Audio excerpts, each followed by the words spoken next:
ও কাকু ভাই,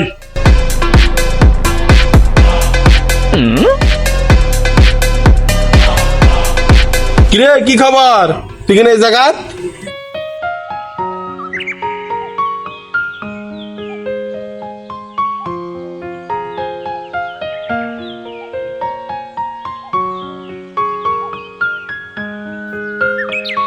ভাই 3 মাস হলো কোনো খবর নাই, বাধ্য হয়ে আসলাম।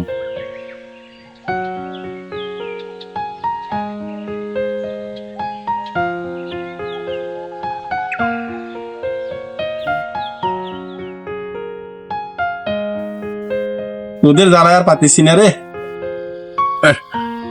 এই আমি 3 মাস থাকি নাই, তোদের কি হয়েছে? আমি কি হারায় গেছি? না ভাই, সেটা তো বলি নাই তাইলে আমার বাইরের উপর আসা দরকার ছিল তো। ভাই। আমি তো অন্য কিছু মনে করে আসি নাই, জাস্ট একটু সাক্ষাৎ করার জন্য আসছি। এই জায়গা, এই তোদের মধ্যে কত ক্রাইন আছে আবার জানিস? এখন যদি তোর মধ্যে পয়সা থেকে সাক্ষাৎ করি, আমার কি দিন আসবে? ভাই তা ঠিক আছে, তবে কি তবে কি তবে? তোর সাথে কোনো কথা নাই। কাল তোর গ্রামে যে লোক আছে সবাইকে নিয়ে কালকে আমার বাসায় আসবি। বুঝছিস? তোর সাথে কোনো কথা নেই আমার।